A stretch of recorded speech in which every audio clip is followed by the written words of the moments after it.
While these sneaky cameos aren't always as fun as some of the more blatant ones we've seen over the years, it's still highly satisfying when, years down the road, you learn that one of your favourite movies had an A-lister hidden in plain sight all along. Gareth here from WhatCulture.com, and here are 10 movie cameos so well hidden everybody missed them.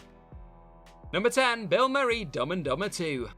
Comedy legend Bill Murray loves popping up in random cameos. From his appearance in Get Smart as an agent stationed inside of a hollowed-out tree, to his scene-stealing work in Zombieland and its 2019 sequel. However, a cameo of his that isn't so easily to spot can be found in 2014's Dumb and Dumber 2, where the Ghostbusters icon appears as Harry's drug dealer roommate, Ice Pick, who whips up a batch of his rock candy as Harry and Lloyd watch on. With his Walter White-inspired yellow lab coat and a mask that covers the entirety of his face, it's almost impossible to tell that Murray is playing this role. He does get a line of dialogue, but with the mask muffling his voice, it's still quite tough to make out the actor's distinct tones. Dumb and Dumber 2 was rather underwhelming on the whole, but Murray's cameo is one of the funnier beats in the film, a testament to his ability to produce great laughs despite not having much to work with.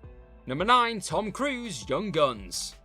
Even though he's one of the biggest, most bankable stars in Hollywood history, Tom Cruise doesn't mind having a bit of a laugh by taking on a smaller cameo role. His brief stints in Austin Powers and Tropic Thunder are completely and utterly legendary, and though those rumours of him playing an Iron Man variant in Doctor Strange 2 didn't pan out, it's easy to imagine that he would have jumped at the chance to add another cool cameo to his already impressive lineup. One of his earliest cameos occurred during the 1988 western Young Guns, but unlike his bit parts in those aforementioned comedy hits, Cruise is totally unrecognizable here. Sporting a mustache, some sideburns, and a large hat that helps conceal his identity, Cruise, who happened to be visiting the set that day, appears for a handful of seconds as a rootin' tootin' gunslinger who is quickly shot down by his opponents. You can sort of make out his facial features underneath all that costuming, but because he doesn't appear on screen for very long, it's a very easy cameo to miss.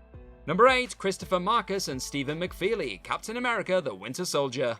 Barely a single MCU project goes by without a cameo or two. And while we all love seeing familiar faces like Stan Lee, Matt Damon, and John Krasinski, there are plenty more cameos throughout the franchise that you probably haven't noticed. One of the most overlooked of these involves writers Christopher Marcus and Stephen McFeely. Their names aren't exactly well known, but they've been with the MCU from the very beginning, having penned Thor: The Dark World, the entire Captain America trilogy, Avengers: Infinity War, and Avengers: Endgame. So they got pedigree. This dynamic duo made the jump from script to screen in 2014's Captain America: The Winter Soldier, in a rather sneaky cameo that saw them play a pair of S.H.I.E.L.D. agents who are interrogating Batroc. Because they only have around 5 seconds of screen time, consisting of grainy CCTV footage no less, it's difficult to make them out even if you know what Marcus and McFeely actually, look like. And for the vast majority of viewers who aren't so familiar with the MCU's behind-camera talent, the cameo will simply go right over their heads. McFeely, sans Marcus, later had another well-hidden cameo in Infinity War, where he again played an agent lurking in the background working with Thaddeus Ross. Could this be the same character who was promoted from lowly interrogator to one of General Ross's most trusted advisors? Considering that McFeely wrote both of these movies, you would not be surprised if he gave his character a career bump. Why not?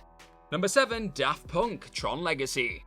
Daft Punk's musical contributions to Tron Legacy made for one of the most electrifying movie scores of all time, but not all of their work took place off-camera. The famous French duo also had a meta cameo appearance in the film, where they played a pair of DJs laying down some funky beats in a nightclub. It's not clear which acting school Daft Punk attended to practice for this role, but we're sure it was tough. Though the costuming here is a clear homage to one of the duo's futuristic outfits, the only way to tell that this is actually Daft Punk is if someone points it out for you. Most people don't know what they look like in real life anyway, since they prefer to wear outfits that conceal their identities. So even if they were visible in the film, most viewers would likely still miss their presence. Number 6. Simon Pegg and Edgar Wright, Land of the Dead. When Simon Pegg and Edgar Wright burst onto the scene with 2004's Shaun of the Dead, it wasn't just average moviegoers that fell in love with their work. The godfather of zombie movies, George Romero, was reportedly a big fan too, which led to Pegg and Wright being invited to appear in his next project. That project was 2005's Land of the Dead, the slightly underrated 4th installment in Romero's Living Dead series. Pegg and Wright did indeed appear in the film, but they're so hard to spot that you'd be forgiven for missing them entirely. The pair can be seen under heavy prosthetics as a couple of photo booth zombies who were tied up and forced to pose for pictures with humans. The makeup does a good job of hiding Peg's and Wright's identities, and because we never get a proper look at them, it's far from obvious that we're watching the two guys who redefined the zombie genre for a new generation of fans. Number 5. Zack Snyder, Zack Snyder's Justice League.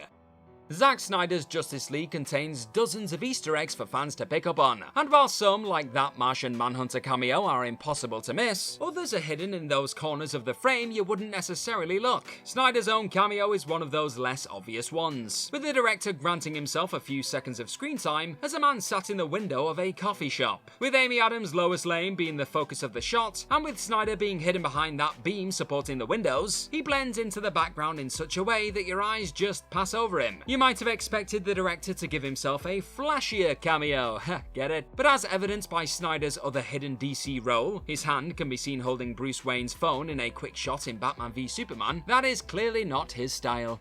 Number 4. George Lucas and Carrie Fisher, Hook.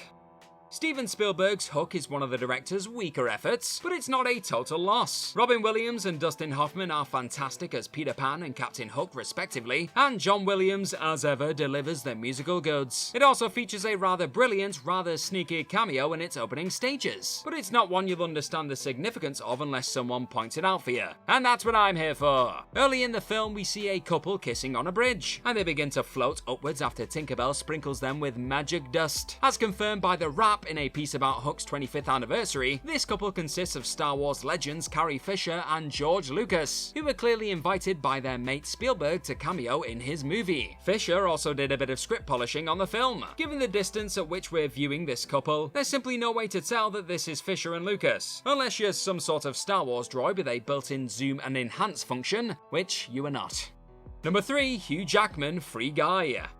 Ryan Reynolds and Hugh Jackman regularly trolling each other online makes for some highly entertaining content. Despite poking fun at each other though, it's clear that they're actually good friends, we think, with Reynolds even gunning for Jackman to appear in Deadpool 3. If there was ever a surefire way to break the internet, then oh boy howdy, that would be it. Of course, the two actors worked together on the not-so-great X-Men Origins Wolverine, but there's a decent chance you missed their other much more successful big-screen collaboration in Free Guy. Jackman can be heard, not seen, early in the film, with the Aussie icon voicing the masked avatar who gives Molotov girls some information. Though Jackman has a recognizable voice, it's not immediately obvious that it's him, and with the cameo not beginning to circulate until several days after the movie's release, it's clear that many viewers didn't pick up on this one right away. Dwayne Johnson also appears in a similarly easy-to-miss voice-only role, with Reynolds using his rather extensive Hollywood friends list in a surprisingly restrained manner. Number 2. Steven Spielberg, The Lost World, Jurassic Park. The great Steven Spielberg is one of those directors who enjoys cameos in not just his own movies, but the movies made by his peers. He's popped up in Gremlins, The Blues Brothers, and was even outed as an alien in the original Men in Black. But his most subtle cameo to date lies in one of his own projects, 1997's The Lost World. And it's so sneaky that it's not entirely clear whether the filmmaker even knew about it. At the very end of that first Jurassic Park sequel, Ian Malcolm, Sarah, and Kelly watch a news broadcast about the cargo ship carrying the T-Rex and its infant. At a glance, there's nothing particularly noteworthy about this scene, but watch it in a decent quality and crank up the brightness, and you might be able to spot none other than Mr. Spielberg himself, who is faintly reflected in the TV screen. Was he fully aware of this when he filmed the scene, or was it a total accident? Well, we don't really know, do we? But you have to imagine that a seasoned vet like Spielberg would have had some idea that he might be caught on camera there. Number 1. Emma Thompson, Clash of the Titans. Move over, Spielberg, you've been out-sneaked. Emma Thompson's cameo in the 2010 remake of Clash of the Titans isn't just difficult to spot, it's impossible to spot because, and yes, this is a little bit of a cheat, she can't actually be seen on screen. The story of how and why this came to be is excellent though, as explained by Thompson and Luke Evans on the Graham Norton Show in 2015. Evans, who appears in Clash of the Titans as Apollo, revealed that he and his fellow gods got quite the surprise while shooting one of their council scenes. Just before cameras started rolling, the entire cast turned around and saw Thompson in her full Nanny McPhee garb randomly walk onto set. The actress was filming Nanny McPhee in the Big Bang just next door to where Clash of the Titans was staged, and had decided to pay Evans, Liam Neeson, and the rest of the gods a visit. Thompson then went and sat on Neeson's lap and told him, "I think you've been a very naughty boy." Moments later, the crew announced that filming was about to start, and so Thompson, rather than leaving the set entirely, decided to hide behind one of the gods' thrones. And according to the actress, actress, she's actually in one of the shots that made it into the final cut. So the next time you watch Clash of the Titans, keep your eyes peeled. You might just spot Nanny McPhee lurking behind Zeus's chair. And that is our wonderful list. Know of any other movie cameos so well hidden everybody missed them? Let us know all about them in the comments section right down below, and do not forget to like, share, and click on that subscribe button while you're at it. Also, if you like this kind of thing, then head on over to whatculture.com and find some more fantastic articles just like the one this video you're watching right now is based on. I've been Gareth from whatculture.com. Thank you as always for clicking on this lovely video today. Hopefully I'll see your faces very, very soon, but in the meantime, just be good to yourself. Bye bye!